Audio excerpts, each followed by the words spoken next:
is a lion without his pride? What is a whale without his pod? What is a monkey without his troop? What is a wolf without his pack? The answer is very simple. They are the same thing that a human being is without a tribe.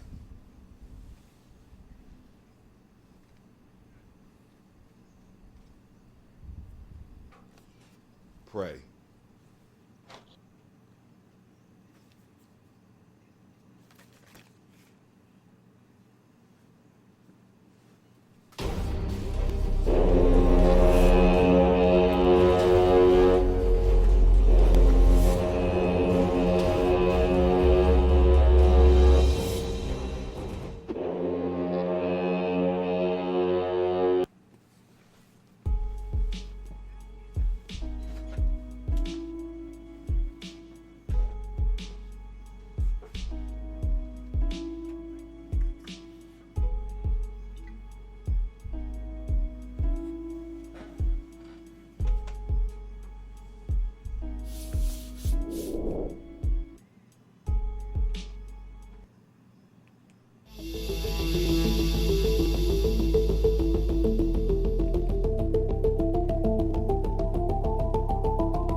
Gye-Nyame, Balm Skin & Co.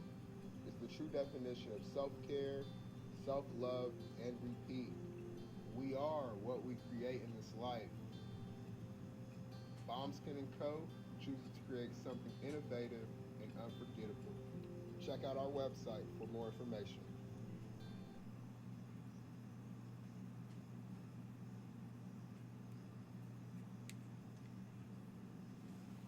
Spirit Over Flesh LLC is a wellness-based business where we heal through words. I'm Tiandra. I'm the founding servant leader. It is a Black-owned, woman-owned business that was founded in Ohio, but that can serve the world. Through virtual sessions, either by phone or video conference, we have a conversation. We always start with a 15-minute consult where we just make sure that I learn a little bit about you, you learn some about me, and then we schedule some time to be intentional about your wellness journey. During the time, it's about education and empowerment. You are your own best doctor from within. So I'm literally someone who is just intentional in the space and drawing questions out of you to get you further on your wellness journey. Sessions are typically starting at $80, but if you mention Kwanzaa 2020, we're going to go ahead and take 20% off. It's about getting you well so that we can be well, right? Kuji Chagalia and Ujima, collective responsibility. So grateful for the opportunity to support you in your wellness journey.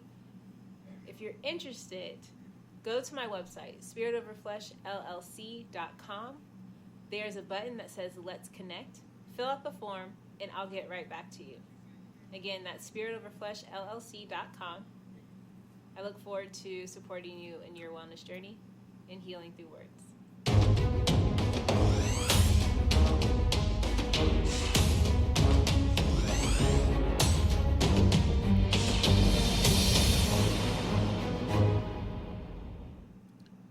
Are you heading out of town or have a special occasion? What about birthdays, anniversaries, or reunions? Get the best deals and inexpensive rental car rates, mid-size sedans, compact cars, and more.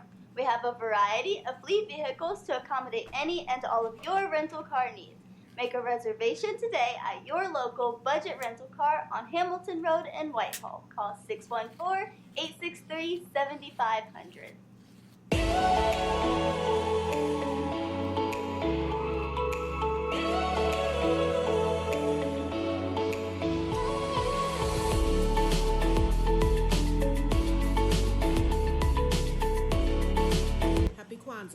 Carla, and my sister Karen and I own Two Natural Sisters. We've been in business for 5 years, and we sell a line of natural bath, body, and candle products.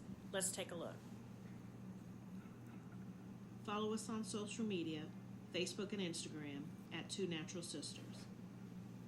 All items that are in stock will be shipped within 24 to 48 hours. As a promotional item, we offer a CD of Black romantic poetry of self-love and coupled love, and 50% discount on Sister Locks, Brother Locks by consultant Sapphire Donetta Mahadi. If you have any questions, you can reach us at customer care at twonaturalsisters.com. Enjoy and happy Kwanzaa.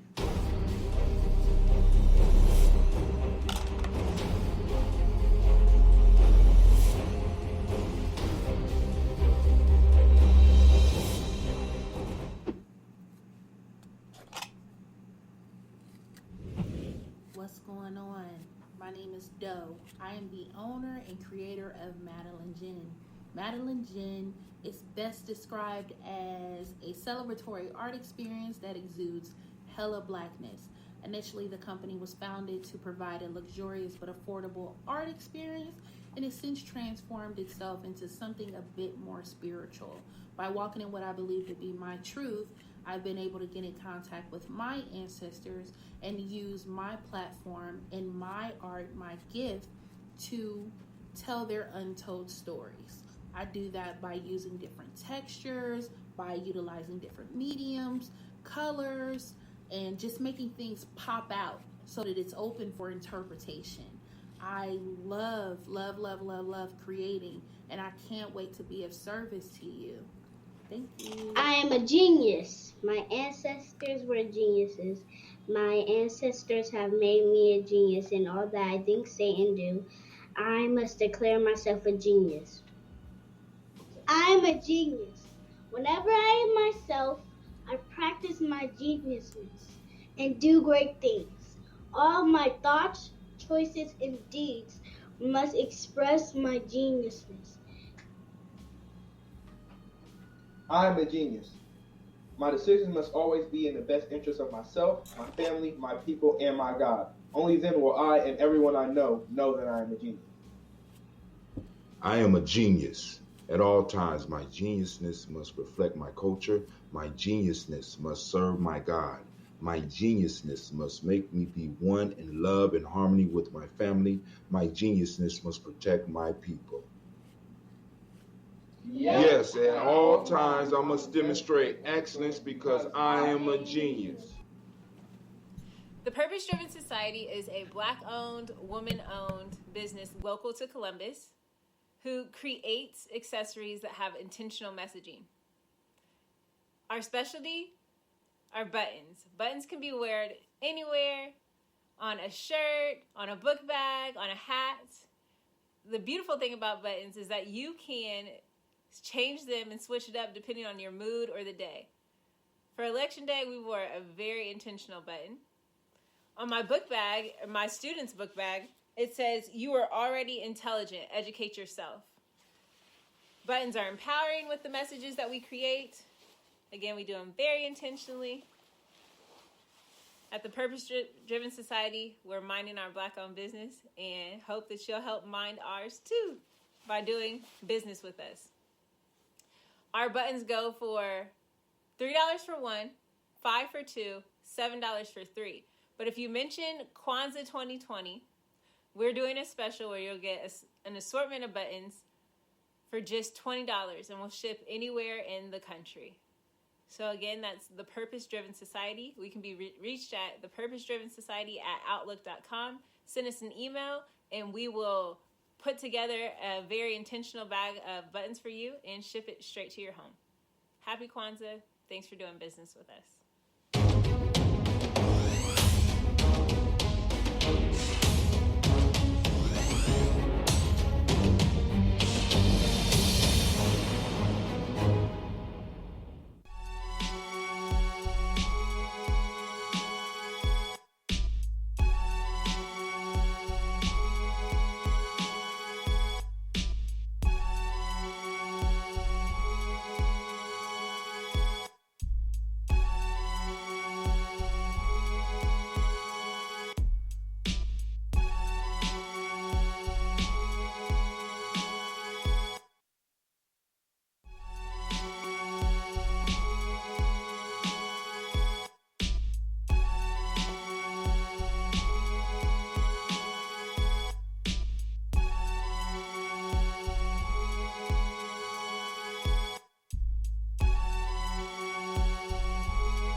Peace, family. Yo, thank you for joining us.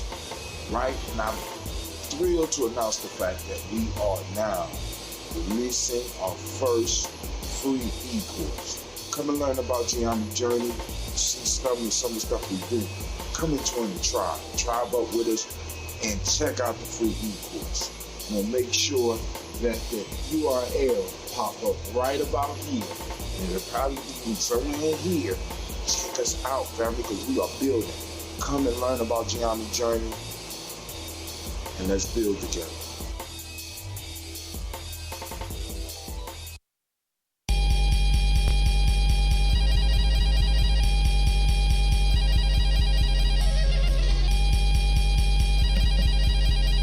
Tribal quotes time. Let's get it in. Oh, man. About to hit these quotes up. Had this. Oh, I forgot to open up the lines. Let me open up those lines. I still got to figure out why I ain't working for Blunt Talk.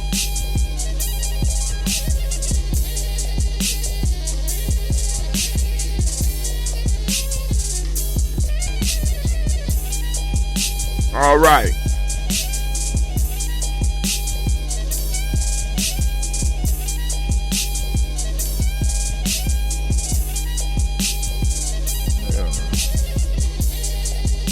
Oh, oh, oh, oh, oh, oh, oh, oh, oh.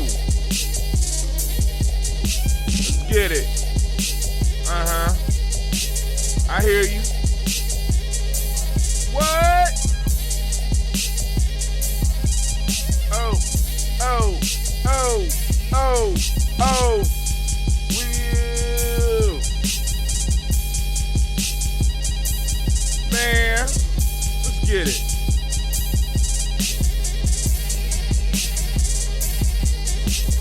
Boom, boom, boom.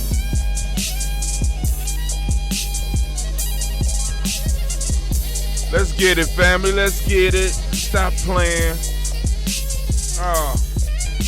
Tribal quotes time. As I told y'all before, I had to kind of switch my times because I can't stay up that late. Shouts out to Miss Georgia Ellis. How you doing? How you doing out there, hey, family? So let's get straight into it. Now, last time we was here, of course, y'all know we pulling from the African Openers to the Tree of Life. We also had a workbook here for those of you out there. We also had a workbook, African Deep Thoughts, based on African Tree of Life, so that you got you some room to write, put down your perspectives on what's going on. What's going on? Oh my God! All right, so I'm wondering where we are. Let's see. Oh, snap. Oh, yeah, I'm okay. Okay, we coming from the African Openers to the Tree of Life. We're going to come from, and this is where we on. This is where we left off.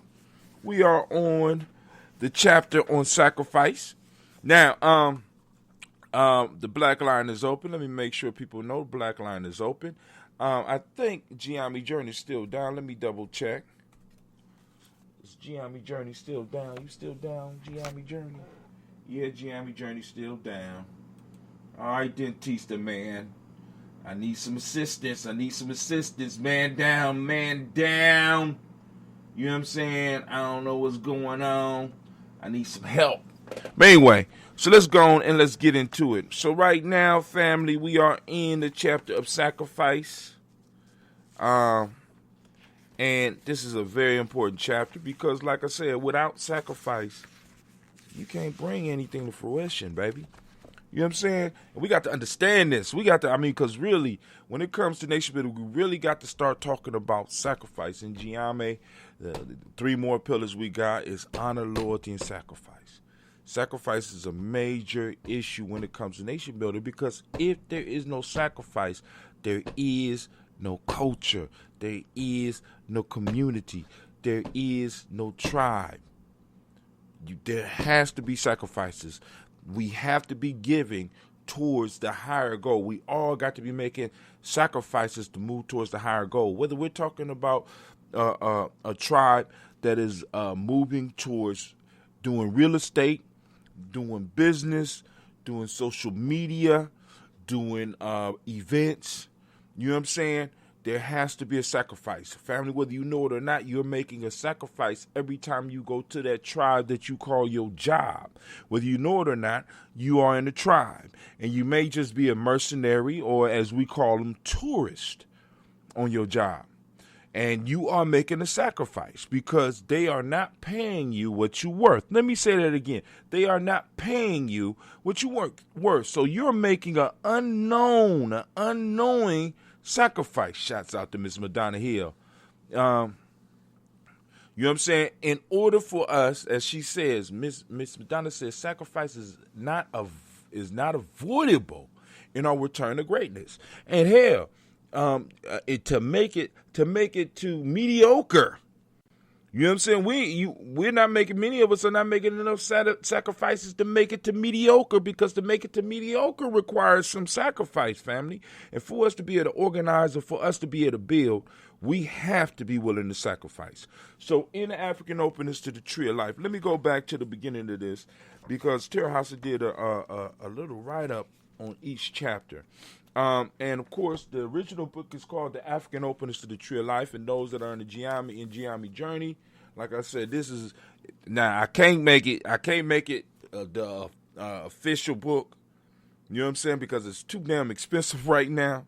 You know what I'm saying? But we cover this in our discussions, and we cover this, and a lot of stuff that we're doing now is online. So me going through these books and going through our proverbs and stuff is one of the ways that I help keep a lot of the fuckery down. You know what I'm saying? Because all of us, because we are coming together and we are not healed, we bring drama. I mean, drama just it's almost like, we have a meeting and drama waiting at the door. Motherfucker waiting at the door whistling. Just waiting.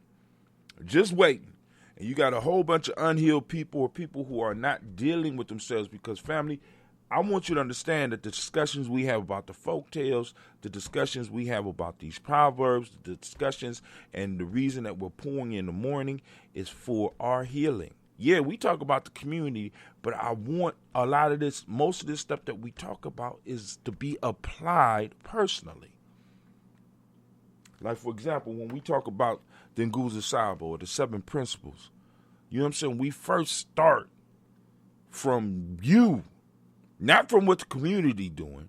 Hell, how you expect the community to be unified when the individuals in the community are not unified? What do I mean by that?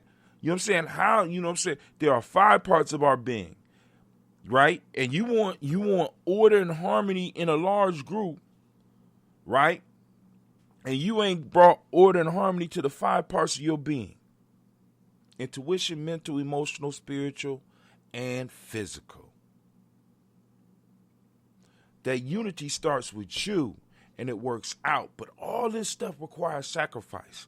And the most important sacrifice that you can make, right? Because a lot of us think it's about money. It's not just about money, but yeah, money has to be sacrificed, because money is a symbol of something else. The most important sacrifice you make is time. And you have to dedicate the time to healing you. You have to dedicate the time to bettering you. You have to dedicate the time to giving birth, rebirthing yourself. Because the shit we've been given is not working. All right, so let's get into it. The first proverb for the day is, say to knowledge holders, loving cannot be done without sacrifice. Thus, linking is not made without sacrifice. And for some of y'all, this might be a repeat, but hey, it is what it is, because I lost where we are, because I took a break right before Kwanzaa, and I'm just now getting back into the mode. So once again, say to knowledge holders, loving cannot be done without sacrifice. Thus, linking is not made without sacrifice. All right, Black Line is open, 614-556-4535. Anybody want to join the conversation, by all means, hit us up, 614-556-4535. The lines are open. Let me make sure. Yep, it's open and it's waiting. If y'all don't call in, I'll do them myself. Proverb number two. This is 4th chapter, 7th proverb. Say to knowledge holders, the motive of the sacrifice must be as great as the object. Once again, say to knowledge holders, the motive of the sacrifice must be as great as the object. Let me say that again.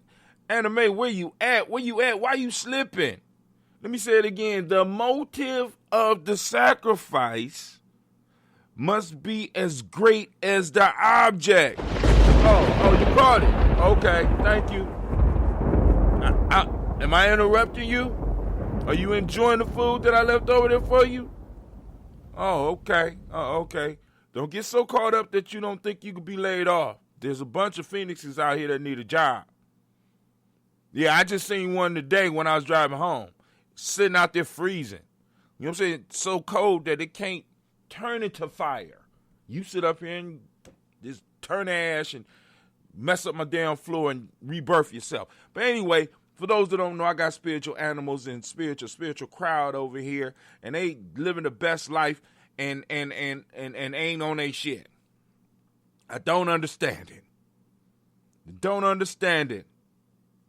know what I'm saying? Say to knowledge holders, the motive of the sacrifice must be as great as the object. And the last one for the night. Say to knowledge holders,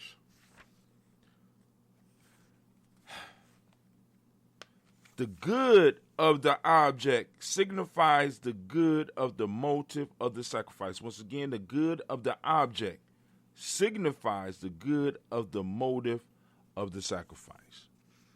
All right? Shouts out to Miss CeeLo. Yeah, man. I mean, we moved and all that, and they getting comfortable. They running around. The kids running around. They got more room. You know what I'm saying? I'm trying to build something, and I just need a little assistance. You know what I'm saying? These spirits, they're going to be here. You know, Simba on his way on out. You on your way out the door, too. God damn it. You got to, you know what I'm saying? They're not willing to sacrifice. They done got comfortable. And that might be the issue with a lot of us. We're so comfortable, right? Many of us complain and really may not even want change. You ever thought about that? You ever run into somebody that just like, I'm just satisfied where I'm at. I hurts. And they complaining. But I don't know what's out there in the great big world. You know what I'm saying? What's up, CeeLo? What's up? How you doing? Good. How you doing? Huh? I'm doing good. You want to start with number 1, 2, or 3? Or you calling in to defend Anime? Can't defend her. She wrong. Well, what I was gonna say. Hold on. Can't get these radios to turn on. I was gonna say. Okay. My Bluetooth speakers will not stop playing. Okay. I was going to say, perhaps Anime needs to be incentivized. You mean increase the pay? Perhaps she needs to. Sometimes incentives aren't necessarily always monetary. She's a spiritual animal. Maybe she prefers a different kind of food than what you give her. Maybe she likes filet mignon. Oh, hell no. Well, no. Or maybe she likes. That's not in the budget. Gye-Nyame is lobster. You never know. Gye-Nyame right now, the budget is we struggling. You know what I'm saying? We have very few supporters, and so the spiritual animal's lucky to get what she getting. Right now, she eating a little cat chow. She better you better don't be lit. Oh, she over there shaking her head. Yeah, she agree with you. Yeah, maybe a filet mignon. Keep it up. She said, I need some different incentive. Well, like our kids be getting all fancy on us and stuff. Right. We was giving them ain't good enough. They be like, I want an iPad. Oh, really? I want an iPhone. Oh, okay. They don't even realize. Because we coming out the generation when dinner time was dinner time. If you didn't eat before it, You Whatever didn't eat mama after. put on the table. What was on the table was on the table. And wasn't about no fixing 2 and 3 different things. Oh my God. Oh my God. You know what I'm saying? We're living in a totally different time where, in many cases, sacrifice has been either vilified or eliminated. You have a whole lot, or what you believe is a whole lot of choices. Shouts out, Miss Madonna said, what's the number? The call-in number is 614-556-4535. Once again, that call-in number is 614-556-4535. So go on, hit up the line. Let's go and have this conversation. So, which one you got? You pick a number between 1 and 3. 1, 2, or 3. Who, me? Yeah, you. You called in first. You get to pick the first proverb we're going to hit. 1, 2, or 3. I'll take number 1. Number one. Somebody else just called in. Who on the line? This is Madonna. I'm on the line. What's up, Miss Madonna? You got some stuff on your mind before we jump into this proverb? Yeah. I think, with what you're talking about, sacrificing. Yes, ma'am. A lot of us are afraid. Mm. We're stuck in kind of in fear mode in our community. So in order to be able to sacrifice, you have to not be afraid. Mm. So if you're out walking, for example, with your children, and you see a bear coming, just exaggerating, but a bear coming, the father, has to be unafraid and has to be willing to sacrifice his life. And when it comes down to it, in our community, no one wants to sacrifice their life, which is everything, physically, mentally, and spiritually. We have gotten made comfortable in the society that we live in. So no one wants to lose their shiny car. No one wants to risk that. People are, black people since we've been here have been like, we change our conversations when white people come around or when your manager comes around. Mm-hmm. You could be sitting with your black coworker talking about the blackest thing you ever talked about, talking about Malcolm X. You'll change the conversation and, pretend like I was talking about the grocery store. That's a fear, is a sure sign of fear. So we can't even get to the point of making sacrifices till we overcome fear. Well, we also don't have a common goal. What freedom looks like to some of us looks different to others. Ooh. And we don't understand that with freedom comes way more responsibility. I'm getting my pen out. Girl. Listen, now, I want to address the first one. I will challenge you on that. You said that it's fear. Now, I'm wondering, because like I said, if you have ever been in a life-threatening situation and you have not had fear, there's something wrong with you. Fear is not the issue. We might be afraid of facing or dealing with that fear. Because there's been many situations where I have been in where I was terrified, where I had to make a major decision. But I had to go and control that fear because fear is there to protect you. You know what I'm saying? Those things that don't have fear don't survive. But that don't mean, like, for example, if a bear is coming, I'm terrified. But I know that if my future has any chance, I'm going to have to slow this motherfucker's run down. You understand? I can hope for the best, and I know what's coming. You know what I'm saying? So I can face it.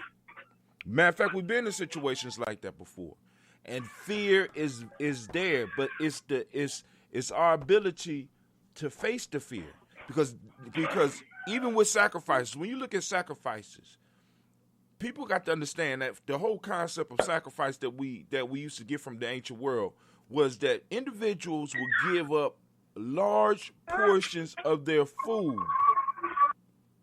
to pass on to something that they could not see. whether it's a burnt offering or whether it's sending it down the river or whether it's sending it to the temple, you would send a portion of what you made. Now, what was fearful about that? Because when the hungry time came, you knew that it's a possibility that portion that you sent off could have been put to a different use, but you was willing to face that fear. And you know what I'm saying? So I'm thinking it's people having their wires crossed, because I don't even think it's fear. I don't even think it's fear. Because a lot of people, because like you said, the shiny car. I'm not scared of. I'm not necessarily scared of giving up the car. I might, you know what I'm saying? It's something else. So why don't we try to identify what that something else is that stops us from moving? And to the second point, because you said we don't have a unified definition of freedom. Not only freedom, but of a whole lot of different things. This is why I'm constantly talking about our people tribing up. Why are you saying that, Brother Hatem? Because when you tribe up, that means that our children are, you know what I'm saying? We bring our children together. We come together. They see us interacting. We develop a relationship so that we could really start defining these things, because we're all coming from different groups, even though we look alike.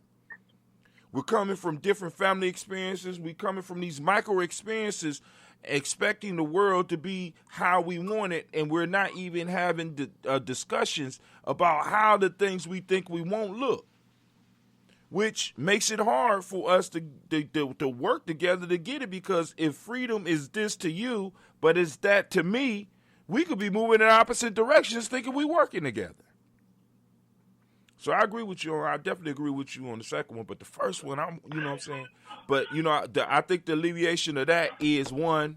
The second one is one, getting with a group of people so that you can have a serious discussion of what freedom looks like. And also describe what the sacrifice to get there looks like as well. What are we talking about giving up? Because I hear some people talk about freedom in such a romantic fashion that I don't think it's healthy for anybody.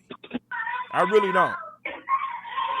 You know what I'm saying? Because I have people talking about, hey, we need to be willing to fight for freedom and fight to a standstill. I say, you know what? We're about to go to the woods next week. I can't go because I don't like sleeping with bugs. The fuck is you talking about? Shouts out to Mark Stevenson. I see you out there, bruh. I see you out there.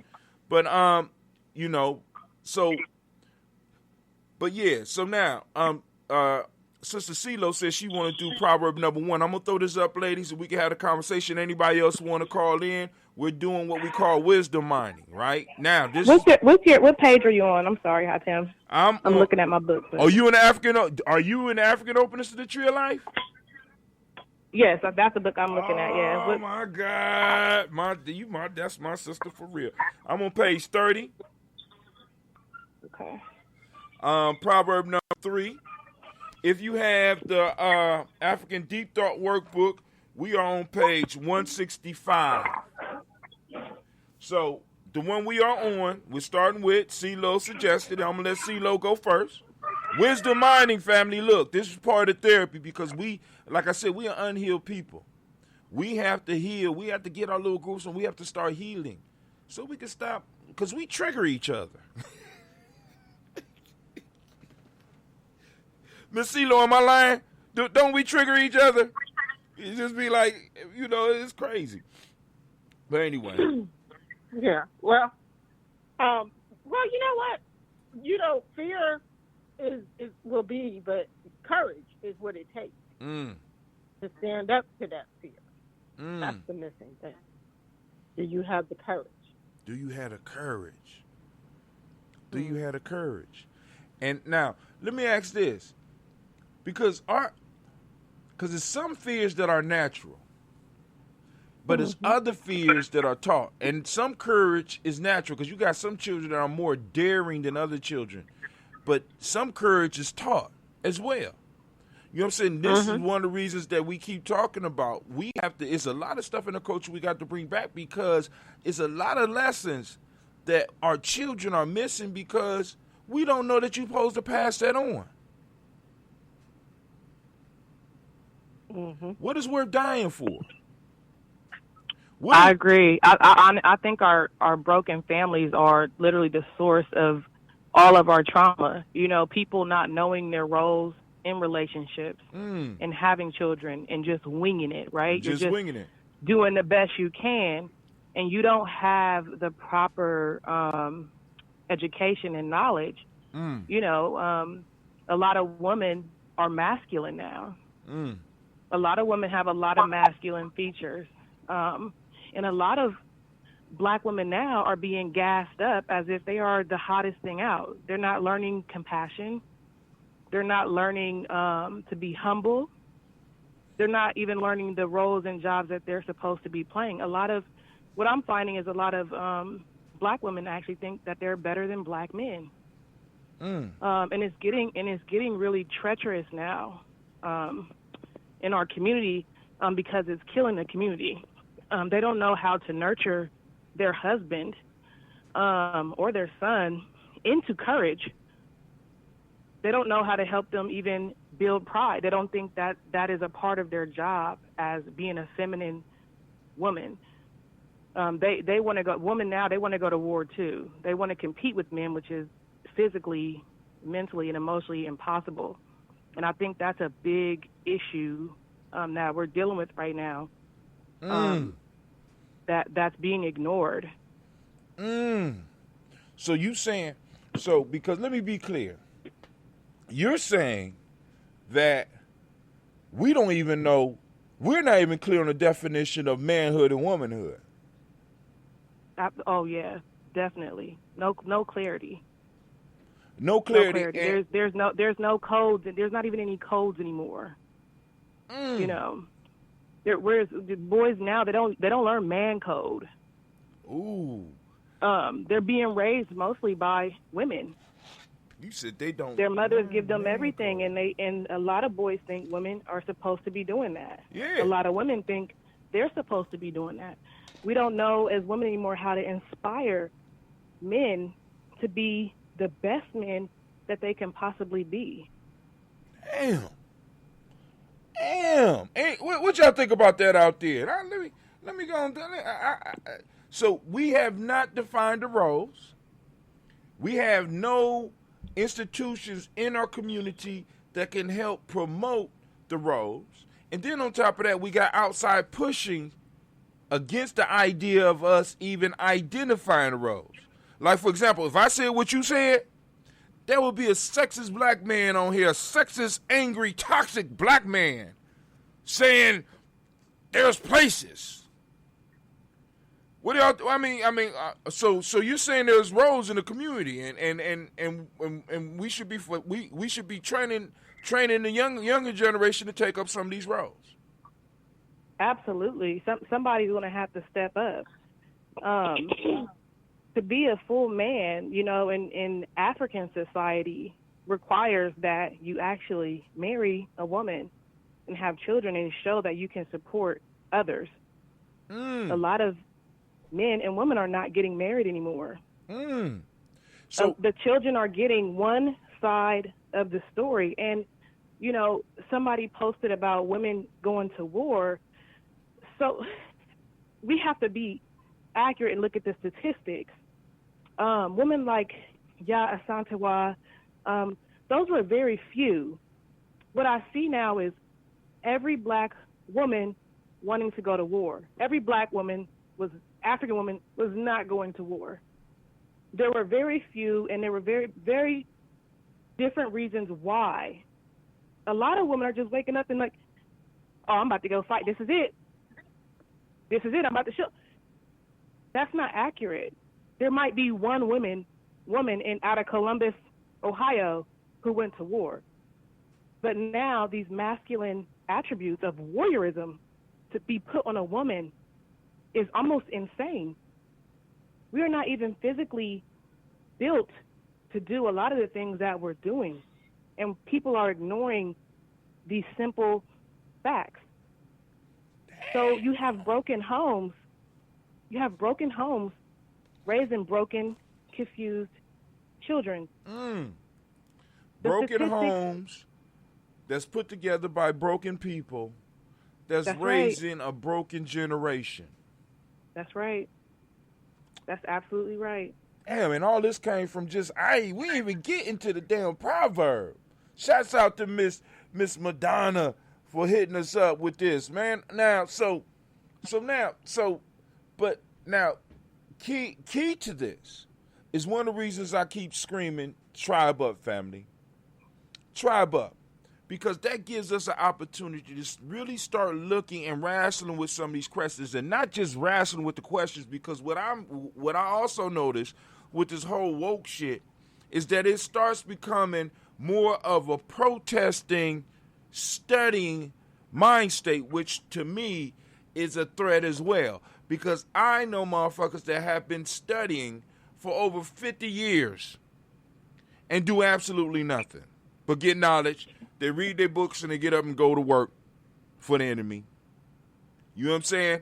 And it's like, when do we start applying this? And the way we apply this is by bringing some of our families together and really, really start doing some building on all levels of life.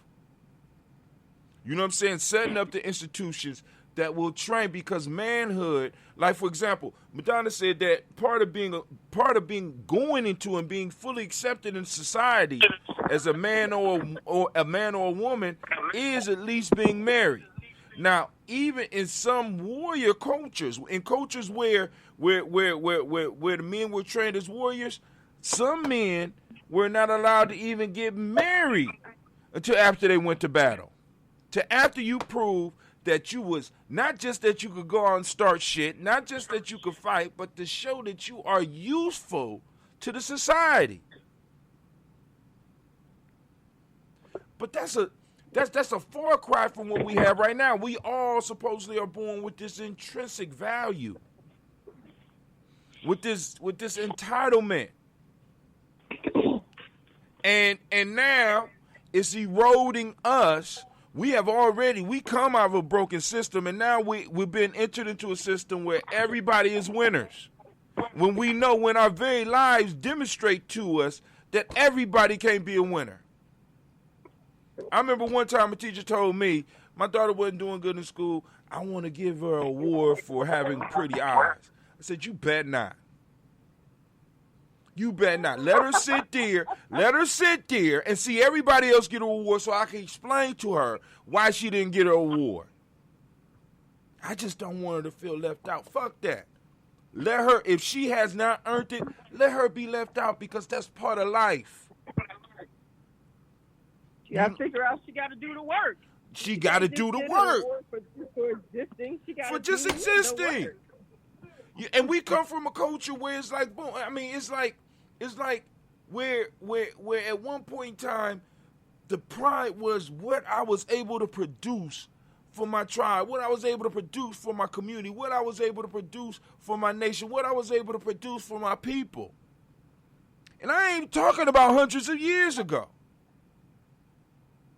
I ain't even talking about hundreds of years ago. I'm talking about all this shit has fallen off to where we are now in the last 50 years.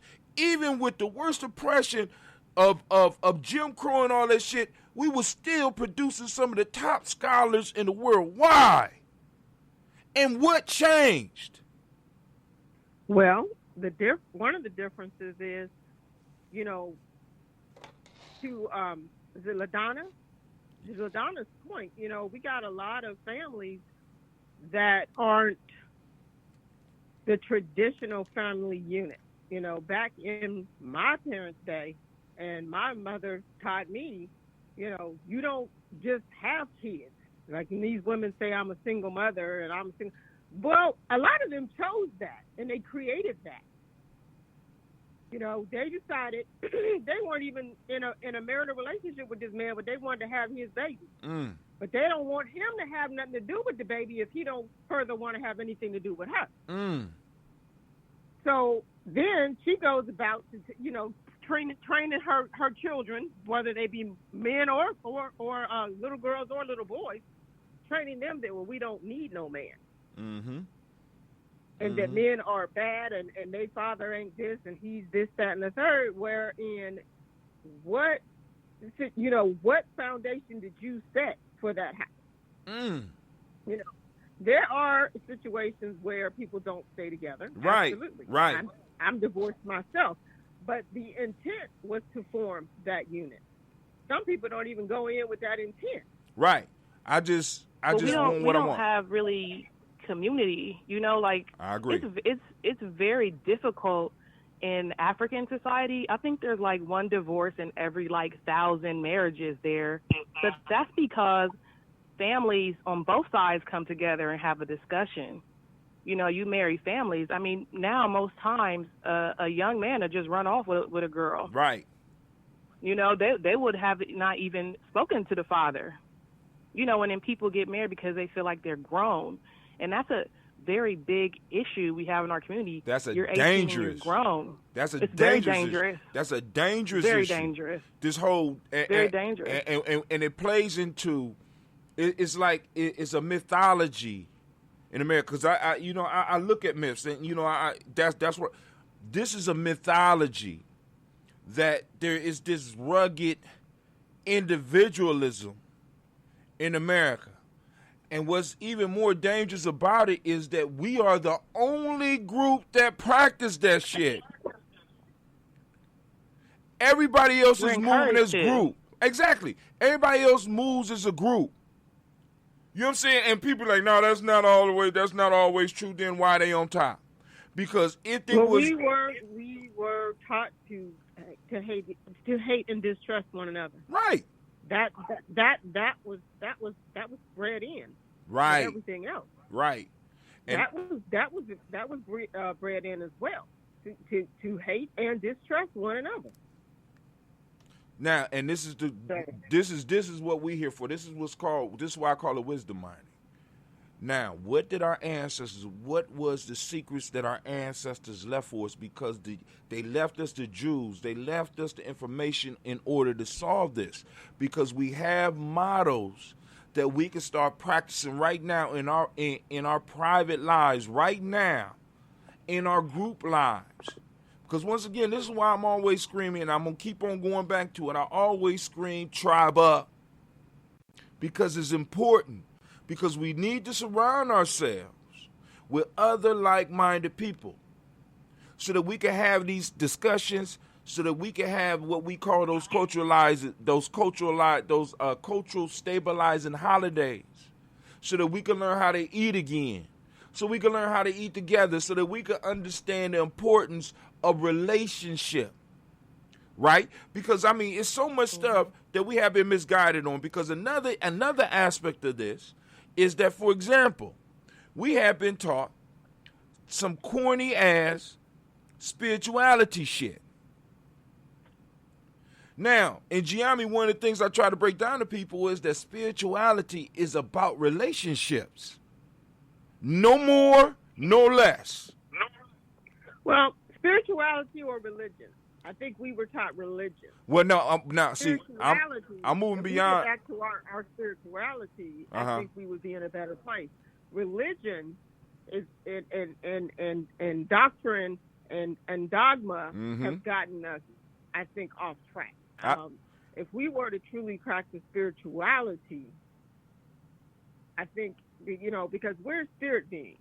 And we begin to recognize the gods and goddesses within ourselves, as opposed to what religion does.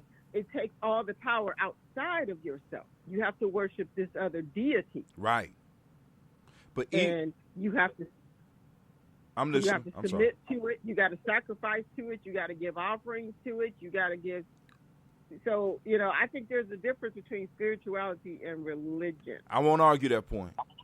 But what I'm going to say is, even with the spirituality that many of us get, I'm starting to believe and see that it's garbage.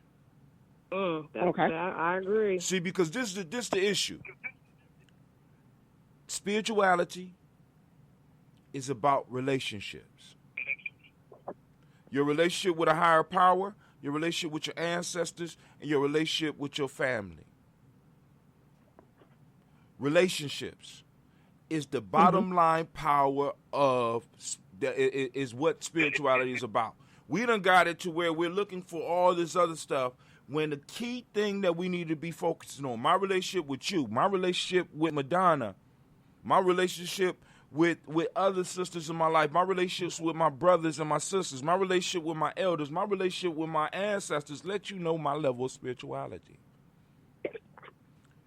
And we have equated that in the church and as well as in the streets with motherfuckers that could quote books. They have relationships with nothing but their own thoughts.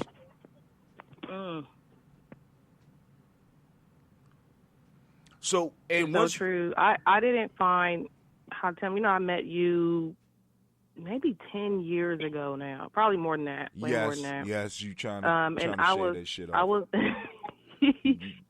and I was young, and I wasn't very spiritual. I wouldn't say that I am today, but I have, looking around in what I consider a conscious, and put that in quotations, Black community. I haven't really seen anything manifest in all those years, and that's worrisome to me. Because like you said, people, they're going around quoting this and that and quoting Malcolm X and quoting all these things, and they got their little pyramids going and their incense going. But nothing has, in the last 10 years, I haven't seen anything manifest economically and anything that is like really substantial. So I think for me, it comes down to, we just need to have a code. I'm not really worried about your Ankh symbol and all those things. We need to have a code, a list of codes in our community that are just the standard. Just basic stuff. I will not kill my brother. Just almost like some commandments, and it doesn't matter at the end of the day if you're Hebrew Israelite or Christian or Muslim or extra spiritual. I don't know. If we can just adhere to those codes and those rules, and then make a plan based around that, leaving all of that extra stuff out, I think that is the best way to go. When you're looking at other communities, and seeing how they move. That's what they're doing, because they have different religions and spiritualities and things, but they have a code. Now, I'm going to say this, too. I'm going to say this to that, right? Because part of the issue with that is that because of these outside systems that people practice this. Now, once again, I'm going to go back to the tribe up. See, because, Madonna, you might not be able to get that with the quote-unquote, because like you already brought up the point, is there really a community? You know what I'm saying? But right. You have to start in a sense where you are and building up your tribes. And then we can start linking up, because it don't take no more than three to five of us to really start doing some serious development. And our three hook up with another three, because people are discussing stuff that we're discussing right now all over the country. The only thing that's keeping us apart is the fact that we're doing it in our little private spaces, and we can't see each other yet because we haven't erected the quote-unquote pyramids yet. You understand what I'm saying? We haven't demonstrated, like you said, because I'm telling you right now, the one thing that's going to get everything popping off is when one of our groups start blowing some shit up. And I ain't talking about like the Capitol. I'm talking about, like, for example, whether we get in a business or something, yeah, and we start making it happen. That's when people gonna start taking notice, and then they're gonna be like, "And I want to apply that code." See, because it don't make no sense to want to. People won't want to get involved with it unless they know that it's going to work to their benefit. And right now, me not killing you, me promising not to kill you, is not of benefit to me right now. Although you part of my tribe, I can't, and then CeeLo, she packs and she pretty quick on the trigger. I ain't gonna hurt my people. Shouts out to Tylese. What's up, Tylese? Unless they need me to, but no, I actually was part of a group that did develop a code. And I can share. I'll share the codes with you guys right now. Go ahead. I'm going to give them in reverse order. The last one was, I will repair and restore my family. I will respect. But I don't like my cousin. I will respect all people's religious beliefs. I will buy black. Even that Jehovah's Witness? I will buy black. Be quiet and listen. Yes, I ma'am. will report crimes that I witnessed to family, friends, and law enforcement. I will not spread gossip, lies, or rumors against my brothers and sisters. I will not spread gossip. Oh, wait a minute. I already read that one. I will keep my community clean. I will not steal. I will not do harm to my brothers and sisters. I will dress appropriately. I will respect my brothers and sisters. I will respect myself. That's the first one. So if you respect yourself and you respect your brothers and sisters, you're not going to do harm to them. You don't need to tell them not to kill them. If you all are mutually respecting one another, those things come out of that. Question, CeeLo. Mm-hmm. You ready? Mm-hmm. You sure? Yep. What determines whether or not you are my brother or sister? Because I want you to think about this. Because the issue we have is a lot thick. I mean, it's a lot deeper than just us all being melanated. Because I know some melanated people that might need to leave here.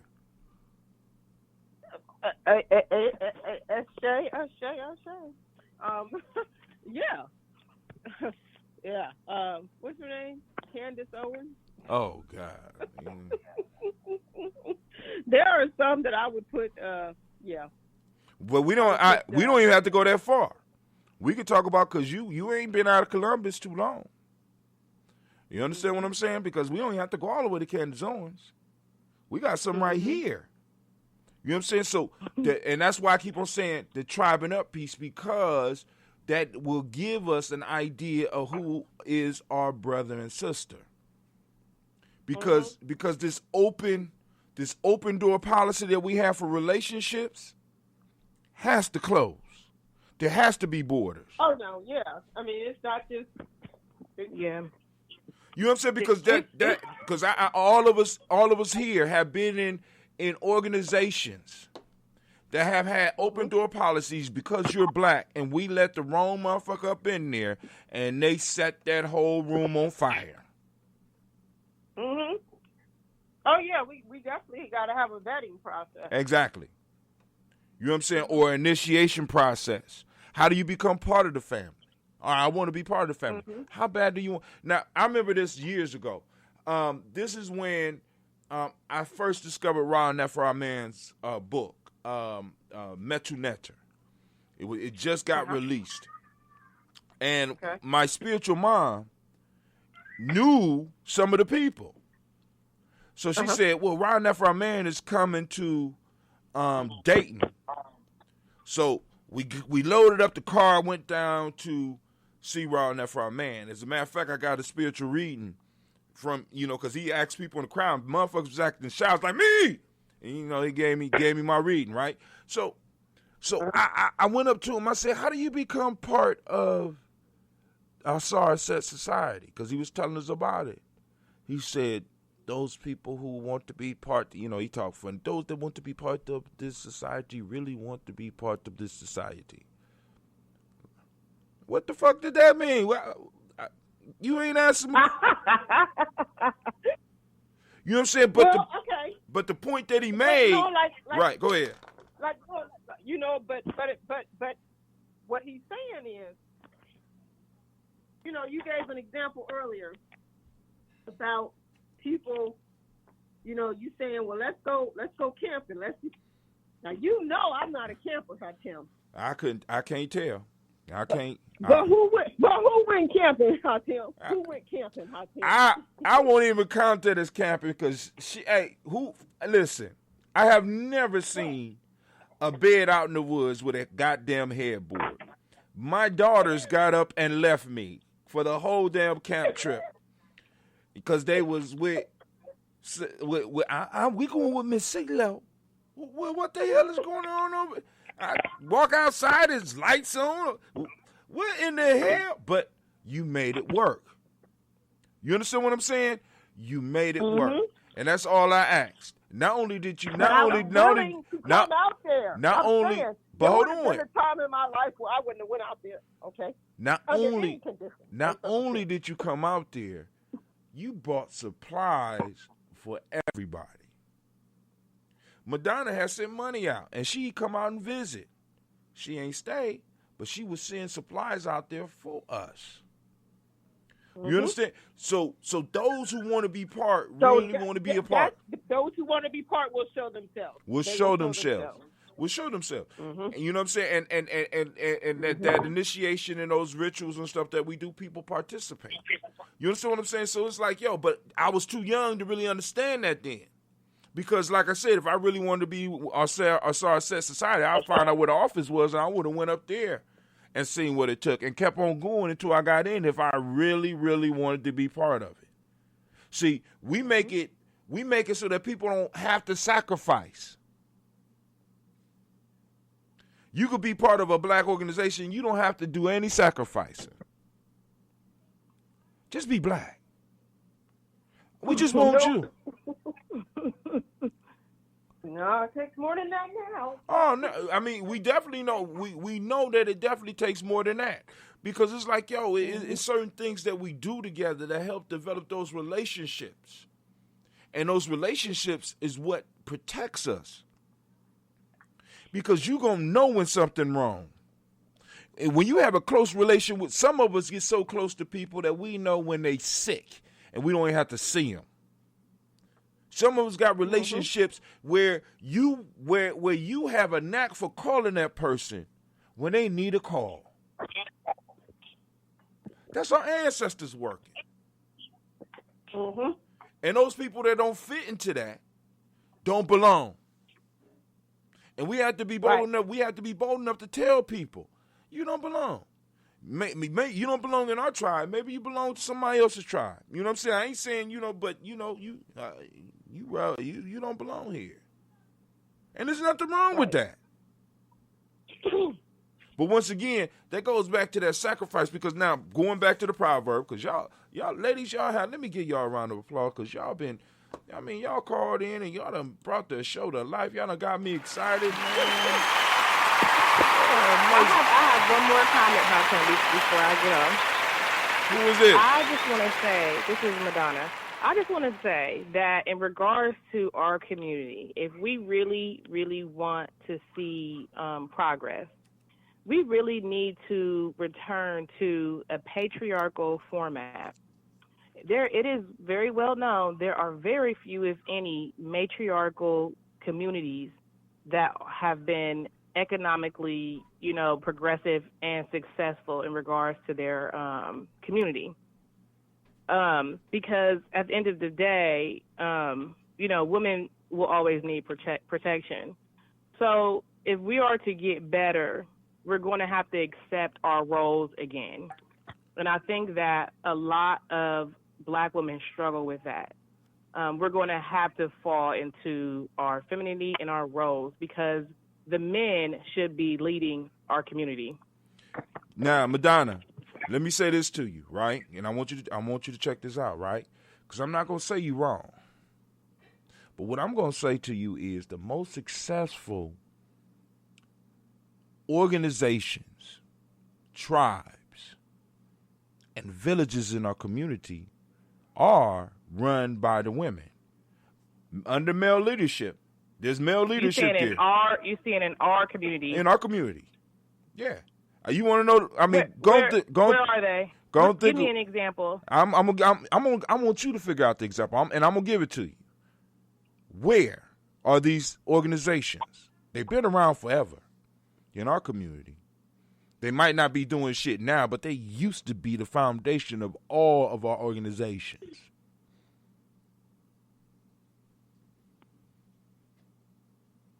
And whether you recognize it or not, a lot of that falls up under the matriarchal energy.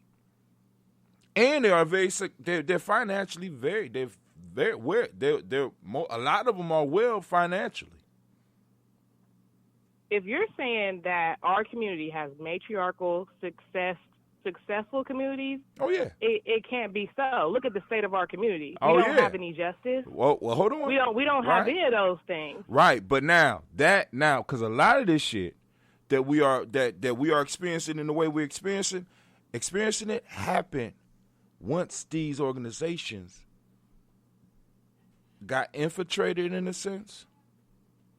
You still don't know what organization I'm talking about.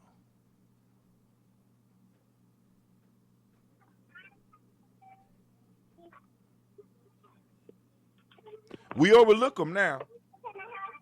But for years and years, these was the only things that kept us alive. And it's now. But let me say this: the roles are recognized because I truly accept and respect what you're saying about those roles. But I don't want to, because when we put it on that hierarchy like that, we're thinking like our enemy, and we're moving away from our culture. Because the issue is not whether it's matriarchy or patriarchy. The issue is that each of us have to recognize our goddamn roles. And many of us don't want to accept that goddamn role. You still ain't figured it out, Madonna?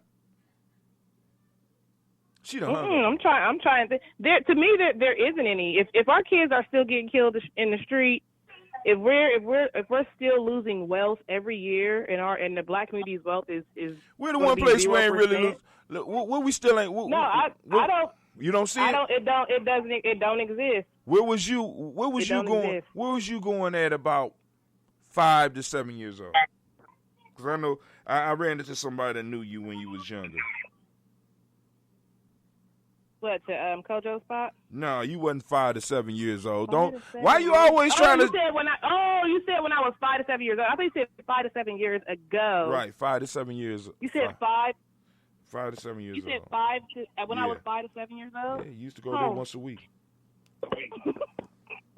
I was going home. You was going home? For the church? Yes. The churches. Churches were not matriarchal. Oh no! Who ran the church? Women weren't even able to preach. There might be a man sitting in that pulpit, but I promise you, having grown up in the Black Baptist Church, me too. The people who raised the money, the people who it was the women. It was listen. And that's women's job, and that's a big problem. We're not in our roles. No. But they're not doing that anymore. They want to do what the men are doing. Exactly. So what we're saying is that the way it was is not how it is now. But we're talking about because those institutions do exist and the roles are recognized. You understand what I'm saying? Now, what I'm saying is that somehow they got infiltrated and a lot of stuff changed, and we went from the ministry that we used to have to the prosperity ministry that's been going on, that's been popping off for the last 25 years. You understand what I'm saying? Because if you look at all of our movements, right, they were ran and came from these churches. Yeah, but the women didn't run it. They did what they were asked to do, and that's what they black did women what don't do anymore. They did. They did what they were supposed to do. We need y'all to do this. No, well, hold on. Let me say this. We need y'all to do this. Hold on. Now, that's what they did. Madonna, what you're saying is they recognized their role. They knew what they were supposed to do. So a man didn't have to instruct them. See, because this is the issue. The men didn't have to instruct them. They did what they do. Like, for example, when I went to Ghana, do you know who in a lot of cases, especially in a lot of these villages, who are the business people? You goddamn right. See, because I'm going to be honest with you. I'm going to Guinea here in a couple of months. I'm going to be honest with you, and this is talking to a brother from the Gambia. One of my good friends, he just came back. That is not normal. That is not what is going on there. Is the same thing that is going on here, in which the women are having to work because they're giving women jobs. Because I didn't say jobs. The mother is the first teacher. Well, yeah, anything where the woman is outside of the home, because the mother is the first teacher. I agree. This is a fact. I agree. If you look at what's happening, even in America today, they're giving black women all of these positions of power. They're even doing this in different levels. And what is happening is that they're taking the woman out of the home. Who is going to teach the kids values? Who's going to teach the kids values if mommy is outside running around trying to make money? Who's going to teach them values? Who's going to show the daughter her role? Who's going to show the son what he should be expecting from a woman? No one is watching our children anymore. No one is watching them. And that is why our community continues to fail. Nobody's watching our kids. We got our kids in schools. When the pandemic happened, there were so many parents who were, oh, I can't deal with these kids. Who you telling? Oh, this is too much. I was getting the calls. I know what you do. I was getting the damn calls. When you opening up? Yes. I got masks. I got gloves. I just need some time. Yeah, like what? I'm telling you, and people didn't even know how to deal with their own kids. I homeschool. My kids learn more in homeschool than they do ever going to school. Your kids, when they're in class, they got to wait for everybody else to make sure they learn the whole topic. Well, what if my child is ready to move on? Or your child needs more time. But go ahead. Or they need more time. Exactly. So, but black kids usually don't need more time. They don't. Those are superior genetics. There's plenty of studies out there who show we just are advanced. So now you're sitting in class, your kid is in class, and now they're falling behind because the rest of the class is ready to is not ready. So if women are not home and daddy is not home, who is at home? The TV. It's music. It's Facebook. You know who it used to be though? Who? The elders. Oh yeah. Oh, that's a big one. Don't get me started on that. See now because I want you to, how can I put it? Because you're right.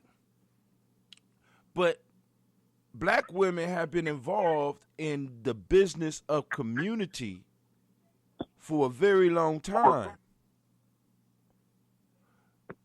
I mean, do you understand what I'm saying? Because now when I say it was out working, because when I said businesses, I didn't say jobs. I said these were women out doing their thing. Now, I ain't talking about going to work for the colonial administration. I'm talking about the ones that's taking the stuff from the farm to the market. So now, we have to look at the whole family breakdown. This is why I'm keep on talking about Tribe Up. Once again, because you bring groups of people together where our children are safe. So you don't need everybody to go out. Also, in community, there's a group of individuals that no longer work, and their job at one point in time was to prepare the next generation. I think even now it's even more important because we need all hands on deck. Now I don't need, because like I said, now because think about this, when they raided the one city that everybody talk about as if it was the only one that got blew up, Tulsa. The men was the men was fighting with the guns and shit. Now when the men fell, then the women stepped up. But also while the men were fighting, the women were loading the goddamn guns. You understand what I'm saying? So there was a partnership there. In our community, it's like we have people that specialize in stuff. So the child didn't just belong to you. The child belonged to that tribe. Why? Because that child is a representation of that, and they are going to come up and serve that tribe, going to serve that community, going to serve. And you're going to eventually, you go through the phases, and you come back. Hey, you don't need that. All the mamas at home. And when I say organize the church, when I say run the church, what I'm talking about is if you look at a lot of those functions in the church, a lot of those women rise up to that shit because that's what they was in a sense born to do. I remember breaking in to the pastor's office after collection. I don't know what I was doing. I probably got slapped up after I came out. And I seen Miss Harris back there counting up that money. You know what I'm saying? Making plans for next week. And the pastor was just in the sense the mouthpiece. He just represented that. But because like I said, there are roles, but we have to sit down. We have to talk about that and be clear on that. Because I don't want to stop somebody from doing something that they were born to do. You understand what I'm saying? I mean, that's a danger for me, right? Because then because once we get into this whole, the way white folks run it, you got patriarchy and matriarchy. No, we ain't had none of that shit. What we had, what we used to use is what worked. Now we're in a different world, so now we have to go on and figure out what it is we got to use now because we are in a totally different situation than our ancestors. We're dealing with a whole nother type of beast. We ain't dealing with wildebeest. We ain't dealing with wild lions. We ain't dealing with mammoths. We're dealing with the rampant West Asian that need to be checked. It has to be restored. Yep, but it has to be restored. But I'm how it was, because as a woman with right. 3 children, I can't be in 2 places at one time. No. I mean that doesn't make any sense. You're right. I might now, if I could sell some Mary Kay on the side and make some extra money for my family, that's fine. When I tell you the jobs that women are doing nowadays, it's too much. Are 5 days a week, right? 9, yes. No, some of them 7 12-hour shifts, right? Yes, right. Night shift, day shift. Right. This is not normal. And it's by not. the time you get done working, you're tired. You're too tired to talk to your kids. It's annoying you. Exactly. You're too tired to talk to them. And that's part of the plan. See, because and this might be the whole other issue, and this is where the sacrifice might come from. You ready, Madonna? We might not have anything to restore. We might have to build from scratch because we're in a total different situation now. See, because that's what's huh? I said we don't have much time. But at all. Your children do, my children do, CeeLo's children do, because we already walking it. We already in a sense talking it. It's just a matter of right now we have to find the connecting pieces to get shit to work.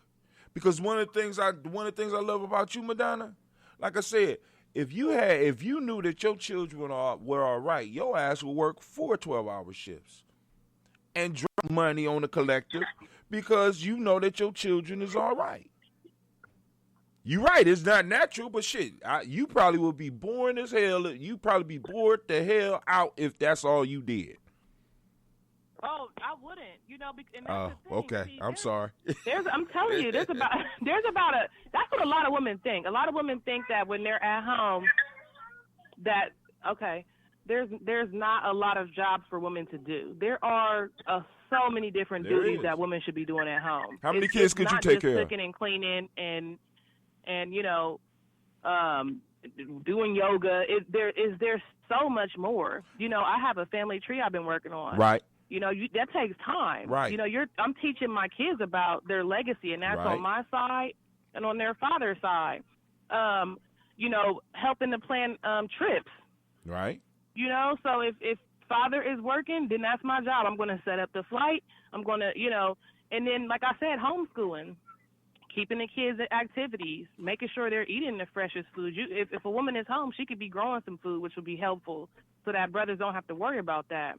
Now, so question. There are How many kids could you take care of?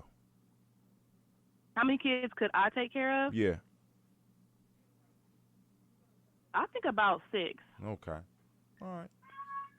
And, I mean, like I said, and I ain't talking about by yourself. I'm talking about, like, for example, to be able to give the attention that is needed so that they, you know what I'm saying? But now, and the whole issue of that is, now, that right there, that's a whole nother discussion that we got to have, because how do we set up systems like that?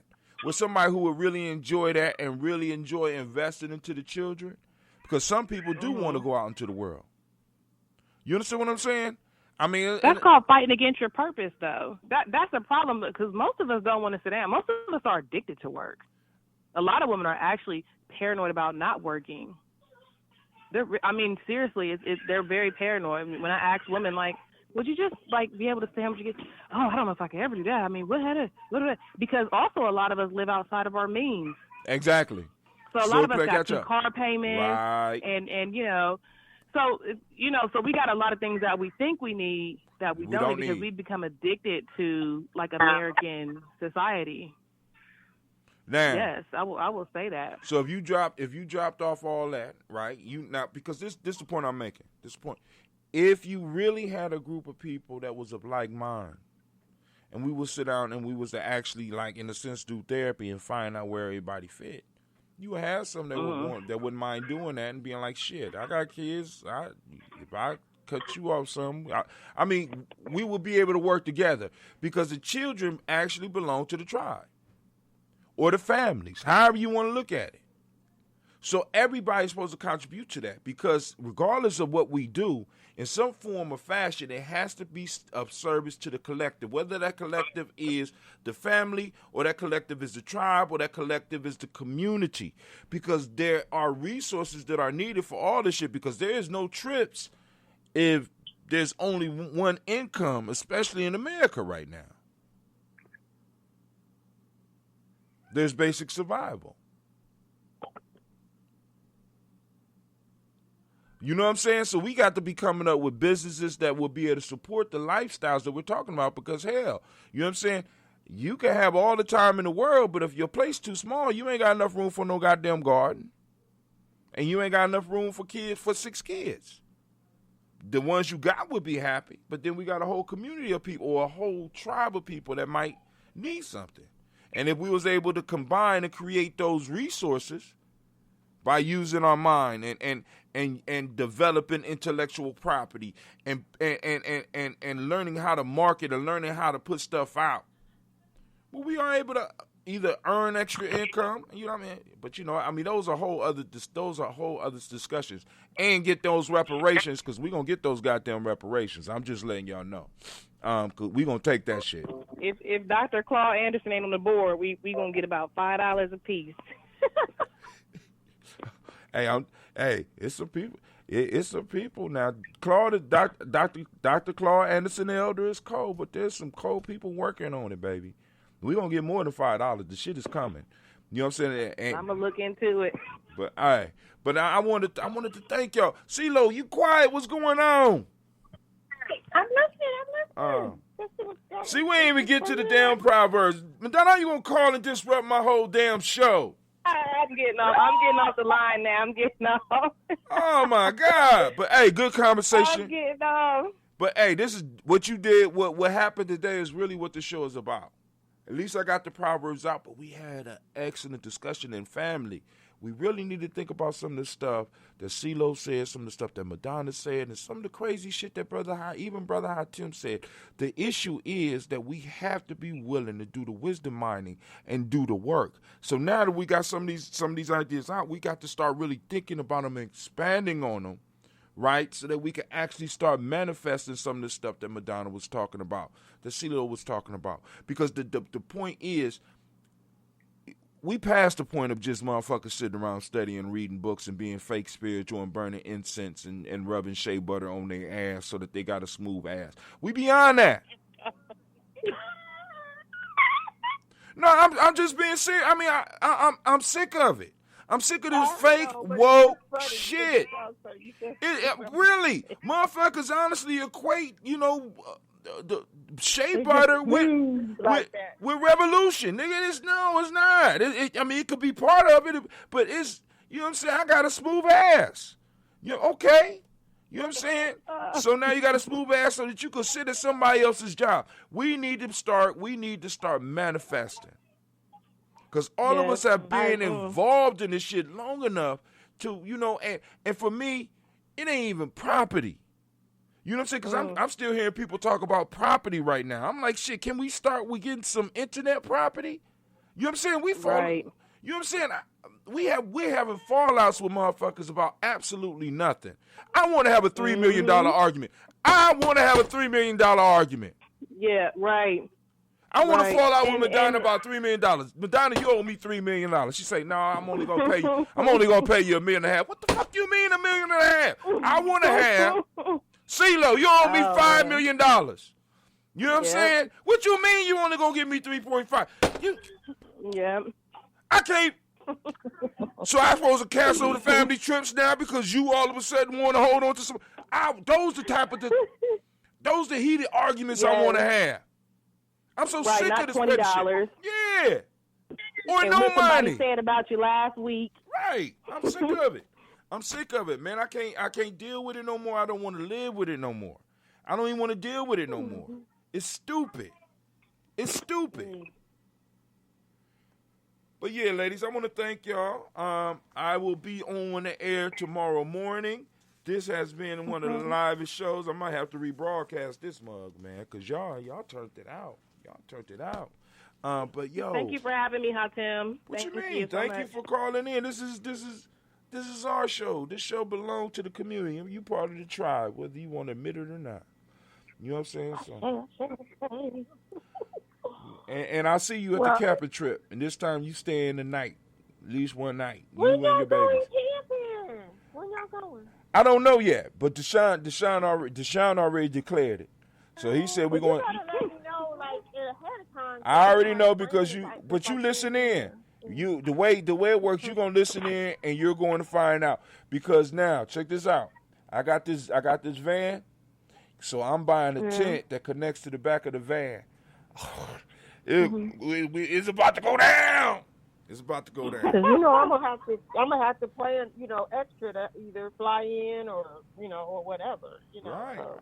Or what's crazy is that like I mean it ain't that you live. How many hour drive are you from here? It's about a 7-hour drive. 7-hour drive, okay. Because you know that the crew I got, we have driven farther than that to do camps before. Well, there's a lot of nice areas. I know. As far as camping and mountains and I know. Where are you located? I'm out right outside of Charlotte in West nice. North Carolina. Yeah. Very nice. I got about the house I'm renting. I got 2 acres. Nice. Very nice. I own it's on 2+ acres. I got my own little private forest back here. What? Nice. Right.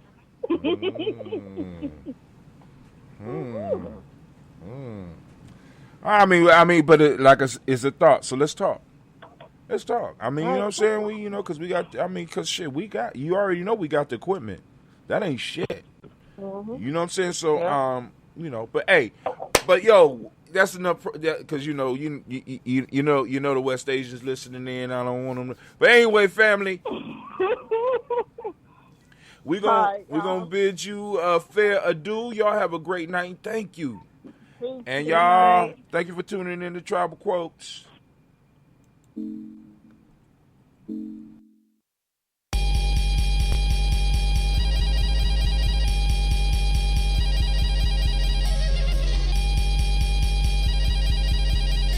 Mr. Diddy.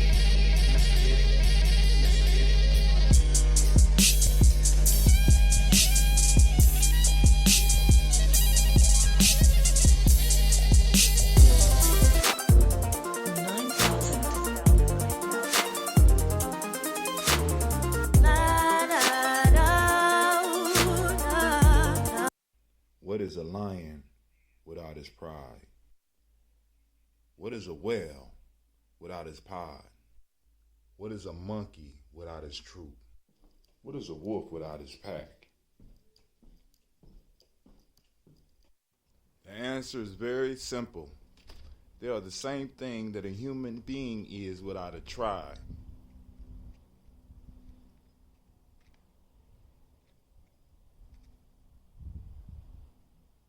Pray.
Gye-Nyame, Bomb Skin & Co. is the true definition of self-care, self-love, and repeat. We are what we create in this life. Bomb Skin & Co. chooses to create something innovative and unforgettable. Check out our website for more information.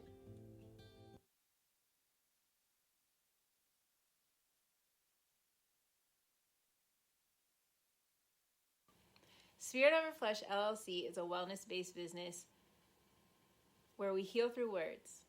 I'm Tiandra. I'm the founding servant leader. It is a Black-owned, woman-owned business that was founded in Ohio, but that can serve the world. Through virtual sessions, either by phone or video conference, we have a conversation. We always start with a 15-minute consult where we just make sure that I learn a little bit about you, you learn some about me, and then we schedule some time to be intentional about your wellness journey. During the time, it's about education and empowerment. You are your own best doctor from within. So I'm literally someone who is just intentional in the space and drawing questions out of you to get you further on your wellness journey. Sessions are typically starting at $80, but if you mention Kwanzaa 2020, we're going to go ahead and take 20% off. It's about getting you well so that we can be well, right? Kujichagulia and Ujima, collective responsibility. So grateful for the opportunity to support you in your wellness journey. If you're interested, go to my website, spiritoverfleshllc.com. There's a button that says Let's Connect. Fill out the form, and I'll get right back to you. Again, that's spiritoverfleshllc.com. I look forward to supporting you in your wellness journey and healing through words.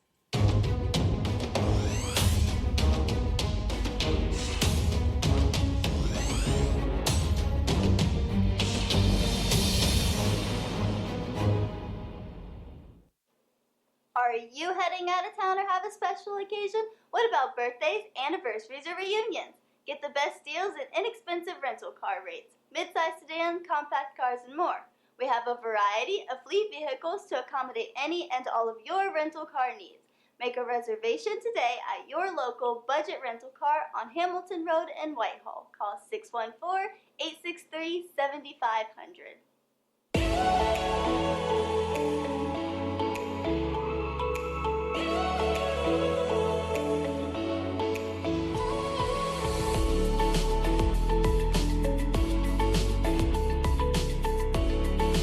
Happy Kwanzaa. I'm Carla, and my sister Karen and I own Two Natural Sisters. We've been in business for 5 years, and we sell a line of natural bath, body, and candle products. Let's take a look. Follow us on social media, Facebook and Instagram, at Two Natural Sisters. All items that are in stock will be shipped within 24 to 48 hours. As a promotional item, we offer a CD of Black romantic poetry of self-love and coupled love, and 50% discount on Sister Locks, Brother Locks by consultant Sapphire Donetta Mahadi. If you have any questions, you can reach us at customercare@twonaturalsisters.com. Enjoy and happy Kwanzaa.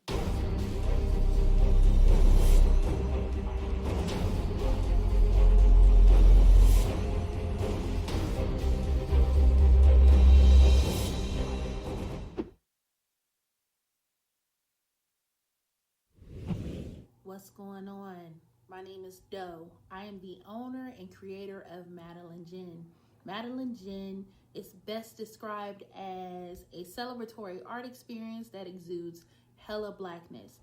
Initially, the company was founded to provide a luxurious but affordable art experience, and has since transformed itself into something a bit more spiritual. By walking in what I believe to be my truth, I've been able to get in contact with my ancestors and use my platform and my art, my gift, to tell their untold stories. I do that by using different textures, by utilizing different mediums, colors, and just making things pop out so that it's open for interpretation. I love, love, love, love, love creating, and I can't wait to be of service to you. Thank you. I am a genius. My ancestors were geniuses. My ancestors have made me a genius in all that I think, say, and do. I must declare myself a genius. I am a genius. Whenever I am myself, I practice my geniusness and do great things. All my thoughts, choices, and deeds must express my geniusness. I am a genius. My decisions must always be in the best interest of myself, my family, my people, and my God. Only then will I and everyone I know that I am a genius. I am a genius. At all times, my geniusness must reflect my culture. My geniusness must serve my God. My geniusness must make me be one in love and harmony with my family. My geniusness must protect my people. Yes, at all times I must demonstrate excellence because I am a genius. The Purpose Driven Society is a Black-owned, woman-owned business local to Columbus who creates accessories that have intentional messaging. Our specialty are buttons. Buttons can be worn anywhere, on a shirt, on a book bag, on a hat. The beautiful thing about buttons is that you can change them and switch it up depending on your mood or the day. For Election Day, we wore a very intentional button. On my book bag, my student's book bag, it says, "You are already intelligent, educate yourself." Buttons are empowering with the messages that we create. Again, we do them very intentionally. At the Purpose Driven Society, we're minding our Black-owned business and hope that you'll help mind ours too by doing business with us. Our buttons go for $3 for one, $5 for two, $7 for three. But if you mention Kwanzaa 2020, we're doing a special where you'll get an assortment of buttons for just $20, and we'll ship anywhere in the country. So again, that's the Purpose Driven Society. We can be reached at thepurposedrivensociety@outlook.com. Send us an email, and we will put together a very intentional bag of buttons for you and ship it straight to your home. Happy Kwanzaa. Thanks for doing business with us.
Peace, family. Yo, thank you for joining us.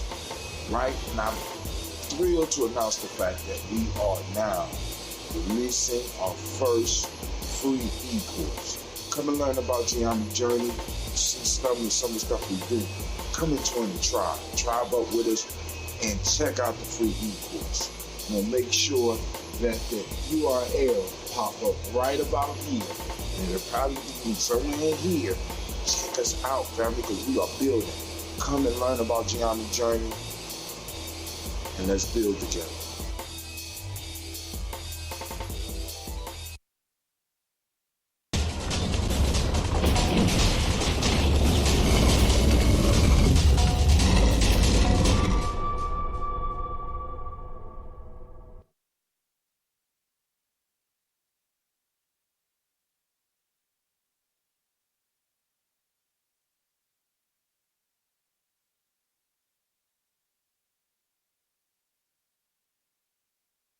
Women, but the most important goddesses were black, not just for the African now, in the civilization of the Greek.